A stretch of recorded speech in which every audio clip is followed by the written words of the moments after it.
This is Gary Zaleski, the host of The Gary Zaleski Show, the podcast for those who want to discover that human fuel called passion and build the life they have always wanted to live. I've been a professional speaker, author, and licensed minister for over 30 years, helping people professionally and personally who are tired of being stuck in the pursuit for something more. My wife calls me the human defibrillator because I jumpstart tired hearts and those minds that have checked out. I want you to become emotionally and financially profitable without sacrificing your faith or family. This show, it's all about the people I've connected with all over the world. People who have changed my life with their resiliency to never, ever quit. Shared moments that became lessons learned and laughter that took my breath away. Join me now in discovering the life you have always wanted to live. I am so excited to be able to be with my buddy. I mean, I can't even tell you that this guy, him and I go way back, and there are people in your life that you call your best friend, but this guy really is. Brian Kamstra, bro, it is so great to have you on the Z-Bomb today, man. I mean, I love it. I got to ask this. This is what I have to ask. How long have we known each other? How many years? Well, actually, do you want me to go back to where we met? I would. So you don't remember? You're the one with the memory. I'm not. You got a great memory. Yeah, I remember it. It was back at Homewood Full Gospel Church. Remember our friend Billy Wilson? Oh, yes. Yes, Billy? Yeah. Homewood Full Gospel. We had a kind of a gospel rock type thing going on, Christian rock thing.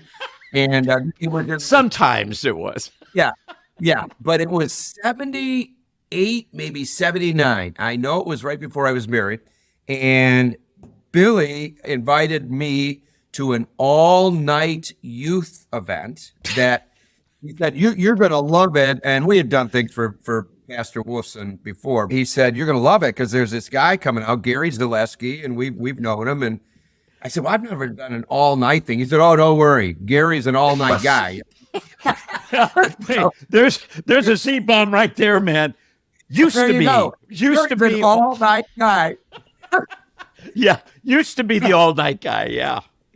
But we came and Bill had a great youth group. And so we met you and it was phenomenal. It was really it was a great night. The worship was great and the kids were great. And then you had all this energy. And I thought about 3 o'clock, 4 o'clock, we're going to be like, in the spirit of the we're going to be. But no, it was crazy. And then you and we had a great connection and we went out for breakfast. And we just established a relationship, and you said, "Hey, I'm looking for a band." You were doing a lot of stuff with Gentle Touch back then. Oh gosh, remember those guys? You know what? Yeah. I think at this point we really need to consider the audience right now and some of our terminology. Gentle Touch, was not a product that I was selling or anything like. It was actually a band. It was a touring band, right? Fabulous band. Yeah. And they were out doing some ministry and stuff like that. Gentle Touch. I remember them well. Right? Oh yeah, totally. And so you just said that, hey, you were looking for a band that would come on the road with you now and then. So we had a great connection, and from there we started, meeting you in different places in the country, and we would do like a high school assembly, high school assemblies. And then we'd invite everybody back, and Gary, we did that for probably. I'm thinking 5, 6, 7, 8 years or so. So it goes back to the late 70s. Well, it's interesting because being more mature, I'm not gonna say older, but being more mature, some people call it being seasoned. Okay. Yeah. One of the advantages that we have is history, and we have the advantage of remembering the way it was, and not that we get stuck there, but sometimes it's great to look back and still have friends for over 40-something years that you're still in contact with. And here's how I believe you have a great friend, is that you don't have to see them forever. As soon as you see them, there's not even hardly a comma. You move right on. That's how it's seamless. Well, you and I took a little trip to a destination. Was it You mean last lost? summer? You mean Las Wages? I mean Las Vegas. It was Las Vegas, yeah. And we talked hours and hours and hours, and we had a ball. But we talked some heavy Stuff. stuff. Yeah. And I think that's the other beautiful thing about relationship is when you don't have to work up to that trust. Ooh. I mean, can I bomb right? that? I'm going to bomb that. Yeah, the great thing yeah. about a relationship when you don't have to work up to the trust, Yeah. it's already there. Hey, I just dropped one on you, man. Go ahead, Good. but I'm sorry. Because then you just get into what real life is all about. You don't have to warm up to it. And we had some life moments and several of those moments that we shared that time. But anyway, that you're right. That's the beauty of relationships. There's a built-in trust factor that's already there. I love it that you don't have to waste a lot of time with a lot of small talk, but you can go right into, and I think that thing is where we can go right into some deep stuff. And then we get sarcastic with each other and jump out of that, laugh our heads off, and then the next second, boom, we're right back into the conversation again. We're not going to spend time on Las Vegas, not because we were misbehaving, because we weren't. Honest to God. No. I mean, this guy, you have a church out there that you go to now, but and I'm being sincere. I'm not being disingenuous. Yeah, we were in Las Vegas because I do some business out there, and we've always wanted to spend some time, but we really met God and met God in each other. It was a great time. But I have a picture of you in those ridiculous pink shoes of your. Well, now here's where the audience who's listening is going, what in the world are you talking about? I think when I go back to do the re-edit, maybe I get a picture of those shoes so everybody will understand. I've got it. I'll send it. You send them to me, the pink suede shoes. I got pink shoes. It takes a real man to wear those, man. It really does. Pink suede. I remember just trucking around Vegas in those things, man. I think people probably thought I worked at a club or something. I'm not sure what it was. I don't know what they thought, but and by the way, you'll see it in the picture. We don't want to waste time on this, but some girl, a normal girl, happened to be in the lobby. We were in the lobby, and some girl got photobombed us because she had to be in that picture. I remember that. Well, listen, man, Brian, I'm going to jump into something because I know people who are listening. Gosh, I've heard so many people say this over the years. You know what? The church. Yeah, the church.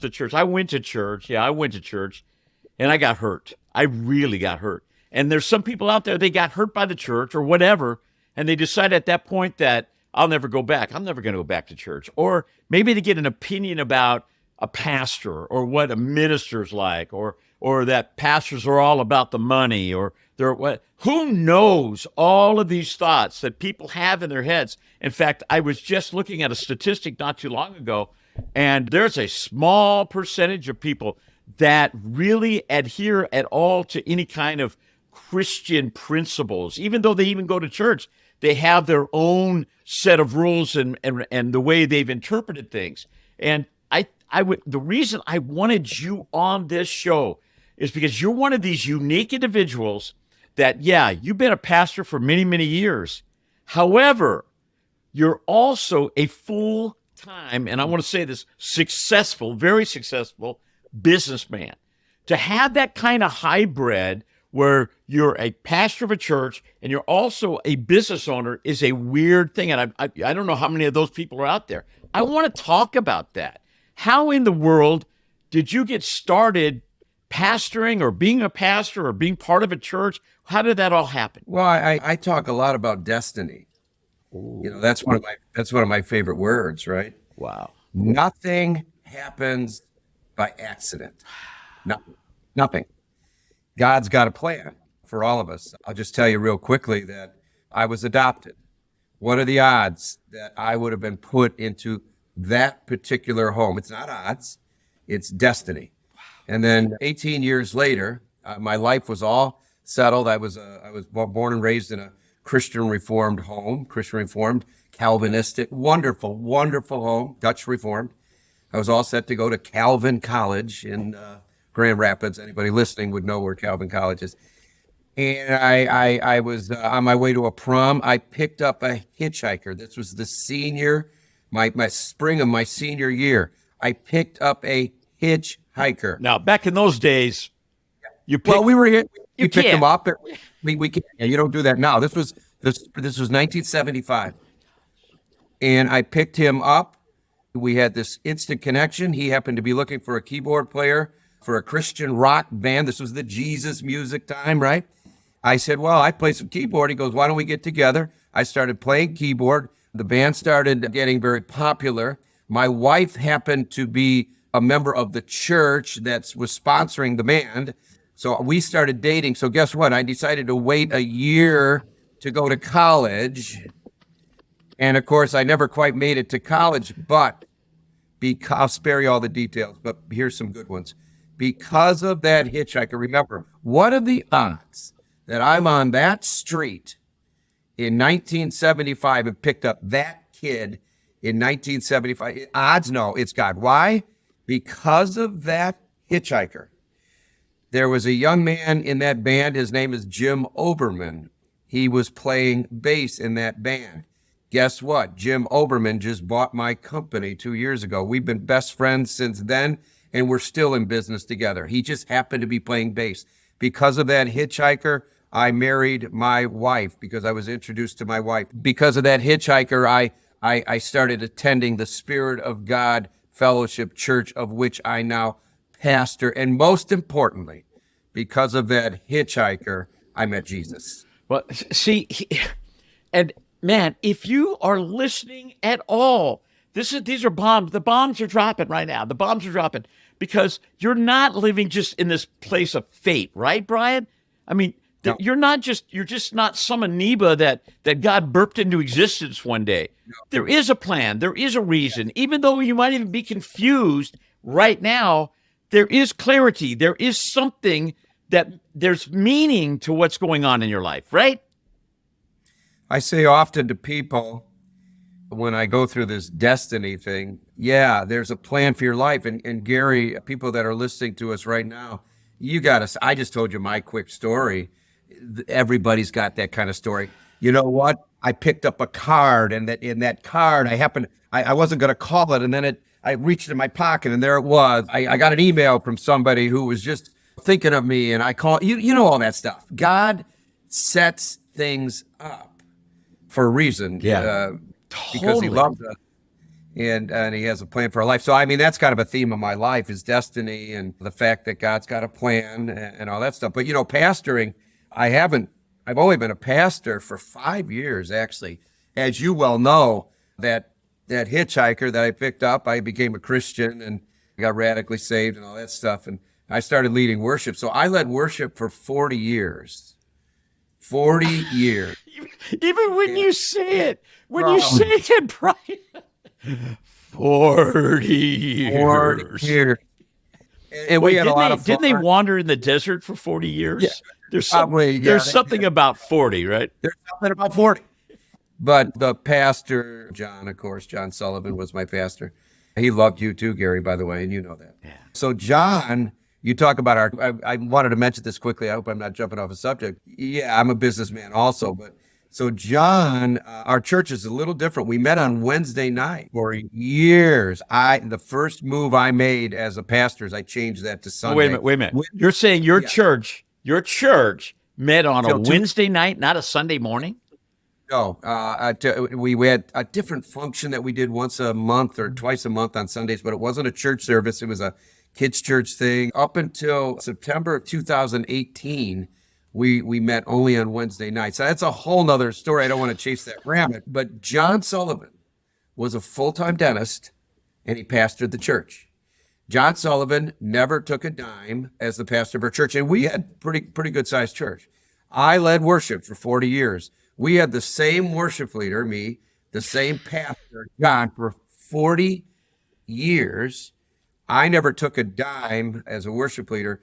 And so when I became pastor in April of 2017, and I could tell that story in a little bit maybe, but I took over and still continue. I still run a business and I'm pastoring, But I got to tell you one thing about our church. You were talking about I think you mentioned in your thing, what do pastors make or do what kind of money, or you mentioned something about money.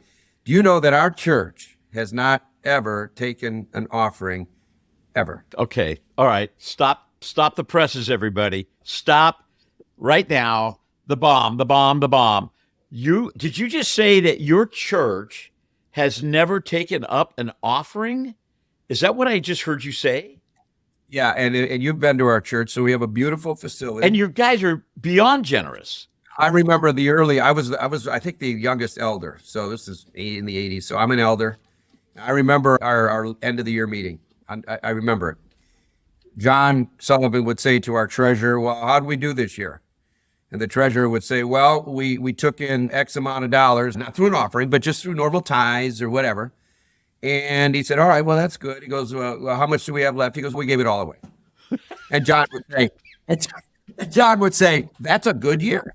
So you're right. We were very generous. We usually gave away everything we took in. So now today, you fast forward, we have our church.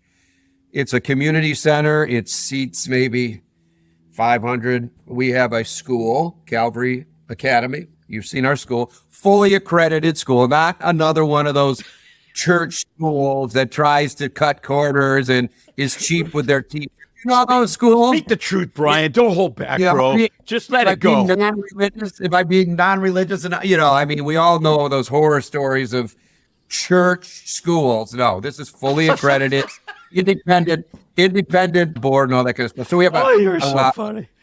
Yeah. So we have a school on the property. We have a daycare, state-of-the-art daycare. We have a Hispanic ministry that we sponsor. They have a building. We have 2 houses. We have 17 acres, this facility. No debt, no offerings ever taken. Okay. Praise God. I tell you what, man. I don't know the people. I don't know the genre. I don't even know the demographics of the people that listen to the show. But I know this. You're saying that. Now, you're not saying, I mean, I don't know what. Are you saying that it's wrong maybe for a pastor to take up an offering, or is that the wrong way to do it, or what's the message here? No, absolutely not. How could I say that when, again, we met on Wednesday nights until September of 2018. So what would I say, that we were right and everybody else was wrong? Of course not. We needed to be a Sunday church. Yeah. No, it's just what we felt was the right way to do. I mean, there's ministries, and by the way, we pay people. We now pay people. I don't take a salary. It's so funny the way you say that. Yeah, and we actually pay people now. Of course we do. Our church is growing. It's biblical. We all know the book of Leviticus. We all know that stuff. Audience does. We don't need to bore the audience with that whole thing. But yeah, we pay people. I don't personally take a salary because I don't need to, and I don't want to.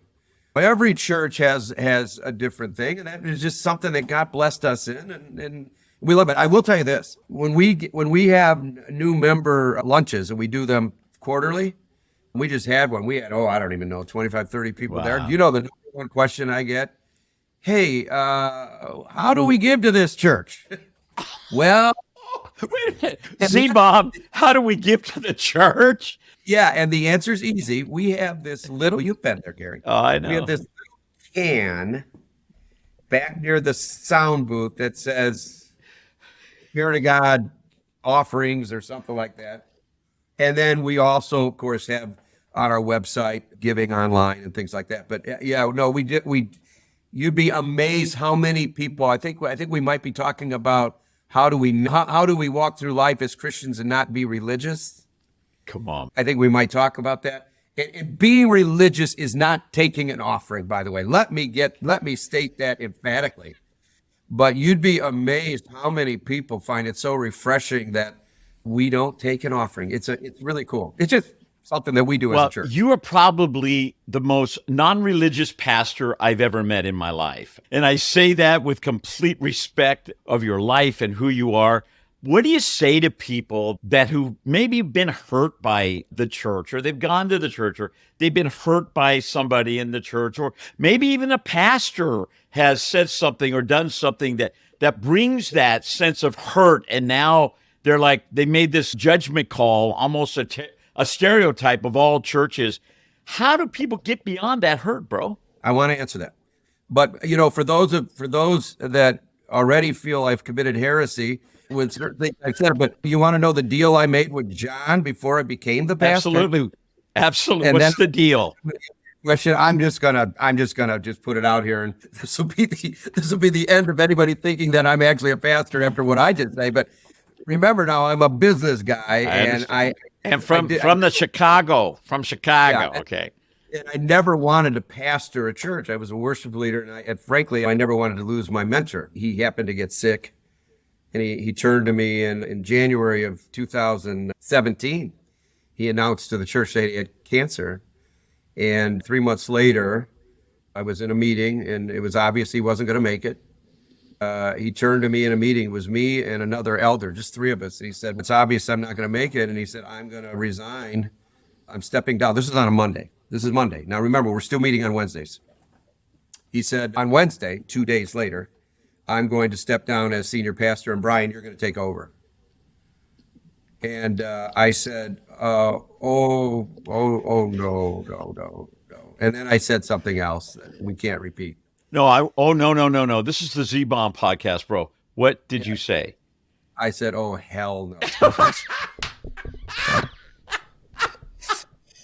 There is a Z-Bomb moment. And I apologize. I apologize to anybody that might be offended. And I need that. Please. I need that. We're not looking to... I get that, but I want authenticity, bro. You got to understand, first of all, my world was rocked. I'm losing the greatest man I ever knew. I'm losing my father. And now he wants me to pastor the church. And I know, I said, "Oh no." And then I said the other thing and cried. Gary, you know the story, but here's my deal I made with him finally. It's a whole long, and I probably shouldn't even say this because there was incredible, beautiful tears with me and him, and prayers with me and him, and just incredible depth of relationship with me and him. So it's not so flippant as what I'm about to say, but what I'm about to say just kind of goes to, as a pastor, I'm not the normal guy. I said, "Okay, fine." This is after about a month of crying and a month of, praying and a month of all that stuff. I finally said, "All right, here's the deal. Can I still get massages as a pastor?" He said, "Yes." Now I'm really going to blow away the people. I said, "Can I still gamble on the golf course?" Oh, my God. I said, "Okay, I'm the pastor." It's got that. Okay, here it is. No, Brian, I get to edit this. It's recorded. I'm editing everything out except what you just said. That attacks this religiosity that people have got built up in their minds that we've got to be a certain way, a pastor's got to be a certain way, and yet we don't look to the heart many times. I know you so well, and gosh, that was awesome, bro. Thank you for that transparency. I'm sincere. I apologize if that offends anybody. It's not like I'm a gambler. It's just that I've played golf and the more business is done on the golf course than it is in the boardroom. So I've done all this, and guys like to play a little game now and then. And, here's the thing that's so funny is that you don't take a dime from the church. Okay. No. Not a dime from the church. I have a feeling that just maybe, you might even give more to the church than what people would even begin to understand.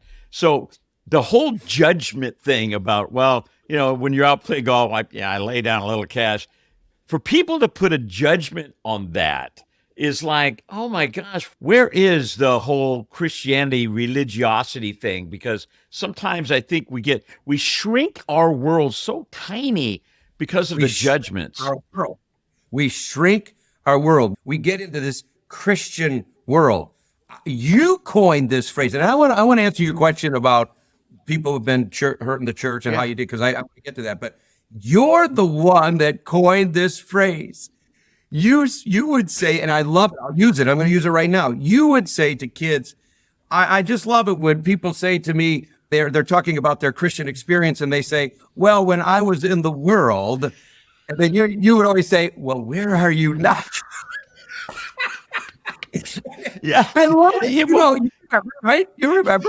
It's all the Christianese. We Christianese, say things we don't even know. When I was in the Yeah. world, well, where are you now, man? Where I are get you a check. now, I get a dude? check in my spirit. Well, why don't you cash it? Catch it. I mean, you know Yeah. what I'm saying? I mean, I don't feel Yeah. lead. Well, here's some lead. Now get the lead out and do something for God. I mean, these are the things that this is real life, Brian. Christians Yes. are Yes. so imperfect. And the thing I think that makes the church so crazy is that it is diverse. We Yeah. all come with our different views of Jesus.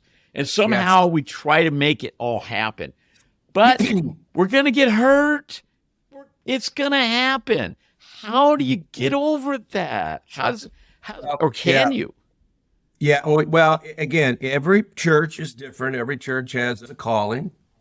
Every church has a vision. We all do it a little differently. But what's in my heart? Well, I'm a grace guy. I'm a grace guy. That's an And so I say, yeah, and I'm an evangelist by heart. But I was just in a message on Sunday. We had a guest speaker, and they said, it's the prophets that drive all of us crazy, right? Because they speak the truth, and we don't want to hear the truth.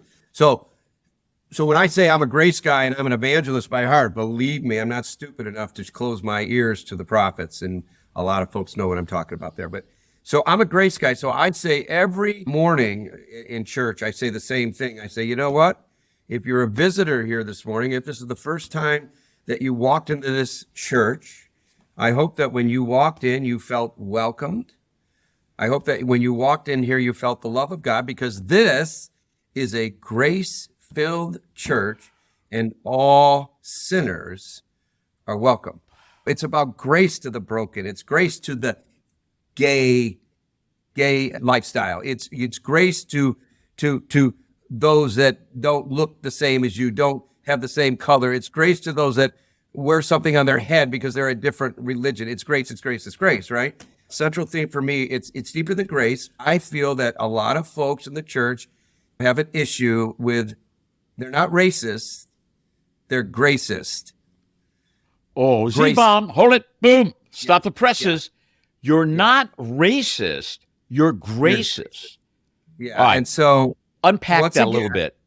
Yeah, so once again, this is me not being judgmental in even saying that. I try to live my life this way. What is gracism? Gracism is when we try to tell God who he should give his grace to. Stop again. That's great. Stop finally. Oh, Brian, gracism is when we try to dictate to God who he should show grace to. Oh my gosh. God. Oh my word. You can't give grace to that person. That person's a Democrat. Oh, that person's a Republican. Oh, that person voted for Trump. No grace there. That person voted for Biden.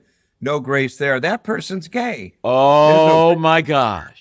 That person. You can go on and on. You ask the question. You want to talk about people that were hurt because of gracism? How many people do you think we blocked access to God because we stopped them at the door because they just don't line up with the way we think? Maybe, or we think God thinks. Bro, maybe they got aborted before they could be born again. Maybe they were hoping for a miscarriage before the birth that happened that Jesus was ready to do.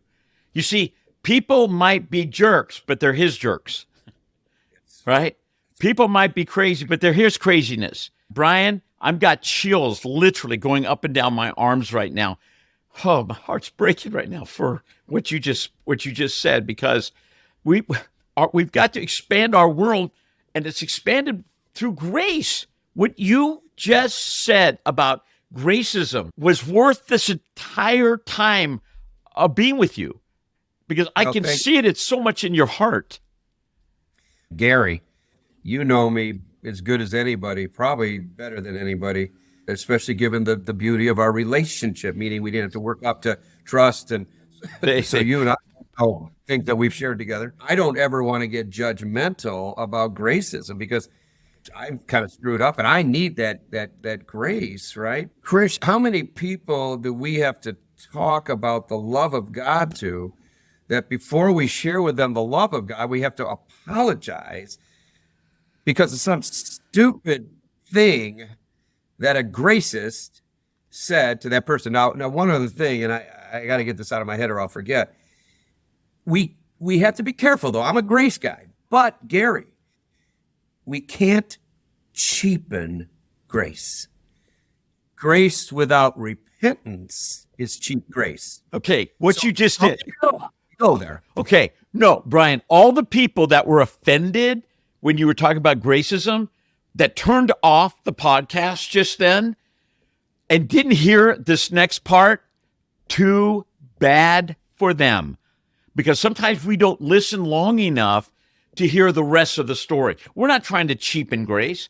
We're not even trying to say that a particular lifestyle or choices are biblical. What we're saying is give people a chance to find out who he is. Give them a chance. You have to have love, or you have to have God's heart to get them there. We can't scare them away. We have to love them with the love of God.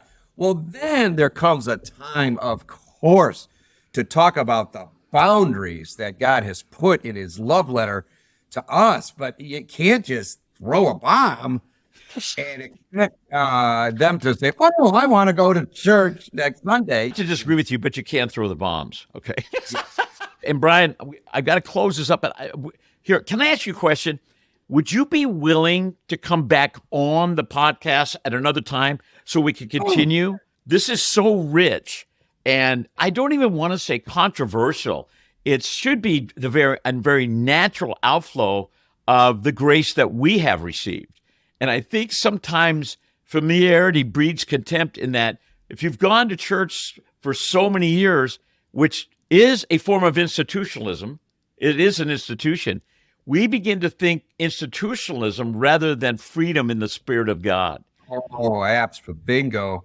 Well, how can we not extend forgiveness and grace to someone who's hurt us or wronged us or whatever when we receive that grace and forgiveness every morning?